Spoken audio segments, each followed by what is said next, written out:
আপনার তো বিচার শুরু হয়ে গেল। আর কি করবো, এটা তো করবেই। আপনি কিভাবে ফেস করবেন এখন? ফেস করার কিছু আছে নাকি বলুন? আমাদের কিছু করার আছে? আমাদের কোনো কেউ উকিল যেতে দিচ্ছে না, আমাদের কিছু করতে দিচ্ছে না। ওদের নিজেদের সুশীল মনির জুনিয়র একজনকে দিয়ে দিয়েছে, তো কাজেই আর যে আপনার আইজিপি, আপনাদের আইজিপি যে রাজসাক্ষী হলো আপনাদের বিরুদ্ধে, এটা কি হয়েছে? এখন হয়েছে তো আর কিছু করার নেই, যার যার জান বাঁচাইতে হয়েছে, সেটা কি আছে। অস্ট্রেলিয়া থেকে জি ভাইয়া বলুন। একটা রিপোর্ট বেরিয়েছে, এটা বিদেশি গণমাধ্যমকে উদ্ধৃত করে। ওইখানে বলা হয়েছে তারা একটা রেকর্ডিং পেয়েছে, যেটাতে বলা হচ্ছে প্রধানমন্ত্রী শেখ হাসিনা মারণাস্ত্র ব্যবহারের অনুমতি দিয়েছিলেন, নির্দেশ দিয়েছিলেন আন্দোলন দমনের ব্যাপারে। আপনি স্বরাষ্ট্রমন্ত্রী হিসেবে উনি আইন শৃঙ্খলা বাহিনীকে 16 জুলাইয়ের পরে আইন শৃঙ্খলা বাহিনীকে নির্দেশ দিয়েছিলেন আন্দোলন দমন করার জন্য, মারণাস্ত্র ব্যবহারের জন্য। এটা প্রধানমন্ত্রীকে বলতে হয় না, একটা গাইড বুক আছে। পুলিশের যখন ইসে যায়, সারদা ট্রেনিং এ যায়, তখনই তাদের শিখিয়ে দেওয়া হয় কখন কিভাবে কন্ট্রোল করতে হবে, কখন কি করতে হবে। পুলিশ মানুষ মারার জন্য না, পুলিশকে রক্ষা করার, মানুষ রক্ষা করার জন্য। কিন্তু তার যখন ইসে চলে আসে সম্পদ রক্ষা কিংবা তার জীবন রক্ষা, তখন তারা গুলি করে। এটা পুলিশ আপনার আমাদের যে পুলিশের নিয়ম শৃঙ্খলা বইটা, ওইটা আপনার গেলেই পরে দেখতে পাবেন। আর প্রধানমন্ত্রীকে বলতে তো হবে না, এটা তো পুলিশ অটোমেটিক করে। আর প্রধানমন্ত্রী এই ধরনের নির্দেশ দিয়েছে বলে আমি শুনি। মানে আপনি বলতে চাচ্ছেন এটা পুলিশের কাছে এমনিই নির্দেশ আছে? আমার মাধ্যমে কোনো নির্দেশনা তিনি দেননি, আমি শুনিও নাই। মানে এমন কোন নির্দেশ দিলে হয়তো স্বরাষ্ট্রমন্ত্রীর মাধ্যমে দেওয়ার কথা ছিল, তাই তো? সাধারণত তাই হয়, কিন্তু উনি সরাসরিও মানে সবার সঙ্গে কথা বলতেন। কিন্তু আমাকে আইজিপি সাহেব কিংবা কেউ এসে আমাকে বলেননি যে উনি নির্দেশ দিয়েছেন। এবং রিপোর্টে বলা হয়েছে তাদের কোন একটা বিশ্বস্ত সূত্র পুলিশের, তারা বলেছে জুলাইয়ের অত তারিখে এই নির্দেশটা দেয়া হয়। আমি শুনিনি, এখন আমার শোনার জানার জানতে যদি কিছু হয়ে থাকে সেটা ওইখানে বলা হচ্ছে তারা ওনার কণ্ঠস্বর পরীক্ষার মাধ্যমে নিশ্চিত হয়েছে বিষয়টা। এখন দেখেন কণ্ঠস্বর, এই আর্টিফিশিয়াল ইন্টেলিজেন্স এত স্ট্রং হয়েছে, এগুলো ম্যাচ করে ফেলে। তো আপনি তো সবই জানেন, আপনি অস্ট্রেলিয়া সাংবাদিকতা করছেন, সবই জানেন। এখন আমি সম্বন্ধে অজ্ঞ, আমি সঠিক জানি না। এখানে আওয়ামী লীগের একজন মুখপাত্রের কথা উল্লেখ করা হয়েছে, নাম বলা হয় নাই। আওয়ামী লীগের মুখপাত্রটা আসলে কে? আমি জানি না। অনেক কিছু তো সাজাচ্ছেন তারা, অনেক মিথ্যাচার করছেন, অনেক কিছু বলছেন যেগুলির সঙ্গে বাস্তবতার কোনো মিল নেই। এবং বিচারের সাথে জড়িত যে বিদেশি পরামর্শক, তিনি বলেছেন এই প্রমাণটা তাদের বিচারে হেল্প করবে, তাদেরকে সাহায্য করবে। এই ধরনের যদি হয়ে থাকে তাহলে তো বিচার কার্যে তার হেল্প করবে। কিন্তু আমি তো আবারও বলছি যে আমার জানা নেই এই সমস্ত। তা আপনারা এটার কোনো প্রতিবাদ পাঠাবেন ওই বিদেশি সংবাদ মাধ্যমের কাছে?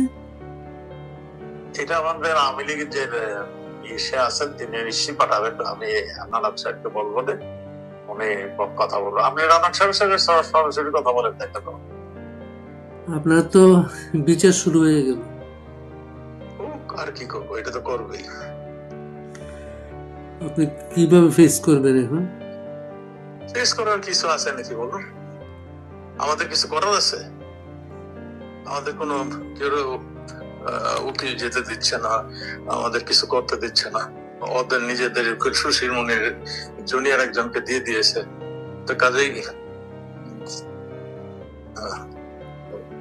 আর যে আইজি, এখানে আর কিছু করার আপনার আইজিপি, আপনাদের আইজিপি যে রাজসাক্ষী হলো আপনাদের বিরুদ্ধে, এটা কি হয়েছে? এখন হয়েছে, তার কিছু করার নেই, যার যার যান বাঁচাইতে হয়েছে, সেটা কি আছে। আপনি এই দেশের জন্য যুদ্ধ করছিলেন, এখন আমাকে ঝুলাবে, অসুবিধা কি আছে? আমার তো কিছু করার নেই। আমার যদি কিছু করার থাকতো আমি করতাম। তো এইটাই আপনাদের মাধ্যমে বক্তব্য হলো যে মানে এত জঘন্য, এত হিংস্র, এত মানে আমি দেখি নাই কোনোদিন। আমরা তো 15-20 বছর ক্ষমতায় ছিলাম, আমরা তো কারো পুরো এই ধরনের অত্যাচার আমরা করিনি। আপনি মুক্তিযুদ্ধের সময় কোন এলাকায় ছিলেন আপনি যুদ্ধে? আমি সেক্টর 2, দ্যাট ইজ আমাদের ঢাকার মানিকগঞ্জ, মুন্সিগঞ্জ, এই সমস্ত এলাকায় ছিলাম। ঢাকা সিটি এক অংশ। আপনার সেক্টর কমান্ডার কে ছিলেন? সেক্টর কমান্ডার সেক্টর 2 প্রথম ছিল খালেদ মোশাররফ, তারপর ছিল হায়দার শেখ। আপনার কোনো রোল ছিল, এমনি কোনো পদ ছিল? আমরা তো তখন ছাত্র এসে তো ওখানে তো যারা আর্মি অফিসার ছিল তাদেরই রোল ছিল। আমি হালিম সাহেবের সেকেন্ড ইন কমান্ড হিসেবে কাজ করতাম। আব্দুল হালিম চৌধুরী উনি না? জি জি জি, আব্দুল হালিম চৌধুরী। আপনি ওই সময় স্টুডেন্ট ছিলেন আপনি? জি জি। কোথাকার, কোন কলেজ ও ইউনিভার্সিটি ছিলেন? আমি তখন ঢাকা ইউনিভার্সিটির আন্ডারে গ্রাজুয়েট হিসেবে আমি লেখাপড়া করতেছিলাম। গ্রাজুয়েশন মানে অনার্স আপনি পিলিতে? আপনি দেশবাসীর উদ্দেশ্যে আজকে কি বলবেন? আপনার বিচার শুরু নিয়ে, আপনি একজন বীর মুক্তিযোদ্ধা, এই দেশের জন্য যুদ্ধ করছেন। বলার উদ্দেশ্য, যাদের বিরুদ্ধে আমরা যুদ্ধ করেছি তারাই এখন ক্ষমতায় আসছে। সেই পাকিস্তান, যাদের বিরুদ্ধে যারা কখন রাজাকার আল-বদর বাহিনী নিয়ে আমাদের এগেইনস্টে পাকিস্তানের সহযোগিতা করছে, তারা এখন ক্ষমতায়। কাজেই তারা ক্ষমতায় থাকতে আমাদের কি হবে সেটা তো আমাদের দেশবাসী নিশ্চয়ই অনুমান করতেছেন।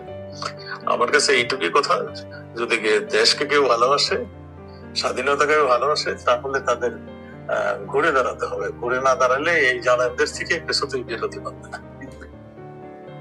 আপনাদেরকে তো এখন ইন্ডিয়ার কাছে হস্তান্তরের কথা বলা হতে পারে, তাই না? এটা বলতেই আছে, নতুন না তো, বলতেই আছে। আপনার কি মনে হয় ভারত গভর্নমেন্ট কোন রেসপন্স করবে এই ব্যাপারে? ভারত গভর্নমেন্ট কোন পদক্ষেপ নিতে পারে এই ব্যাপারে? আমি জানি না। এটা ভারত গভর্নমেন্টের নিজস্ব ব্যাপার, নিজস্ব সিদ্ধান্ত। তো ভারত যেহেতু আমাদের স্বাধীনতা যুদ্ধের মিত্র ছিলেন, স্বাধীনতা যুদ্ধে তারাও স্বাধীনতা যুদ্ধে অনেক প্রাণ গিয়েছে। ভারতের সোলজার প্রায় কয়েক সহস্র প্রাণ গিয়েছে। কাজেই তারা মুক্তিযুদ্ধের পক্ষের সঙ্গেই থাকবে। তাহলে আপনি বলছেন যে অপরাধের কথা বলা হচ্ছে, এই অপরাধের জন্য আপনি কোনোভাবে দায়ী না, বা এই ব্যাপারে আমি অবশ্যই কোনো দায়ী না। এখানে যারা মানে পুলিশকে হত্যা করছিল, থানা লুট করছিল, মানে তো পুলিশের তো একটা সিআরপিসি আছে, সিআরপিসি অনুযায়ী পুলিশ কাজ করে। প্রথম হুইসেল বাজায়, তারপরে লাঠি চার্জ করে, তারপরে গরম পানি মারে, তারপরে সাউন্ড গ্রেনেড মারে, তারপরে রাবার বুলেট মারে, তারপরে ফাইনালি একদম যখন জীবন রক্ষা, সম্পদ রক্ষার জন্য ফাইনালি এইটা ব্যবহার করে। এখানে তো পুলিশ মারা গেছে, এখানে সাধারণ পাবলিক মারা গেছে, এখানে শুধু সেই ছাত্ররা মারা গেছে নাকি? এখানে অনেক মারা গেছে, আমাদের আওয়ামী লীগের লোক মারা গেছে। এখানে 5 তারিখের পরে থেকে 15 তারিখ পর্যন্ত একটা নৃশংস হত্যাকাণ্ড হয়েছে, সেগুলো তো অনেক মারা গেছে। তো এই সবকিছু তো অ্যাকাউন্টে আনতে হবে। আপনি ভালো থাকবেন স্যার। জি জি, থ্যাংক ইউ। আপনি ভালো থাকবেন।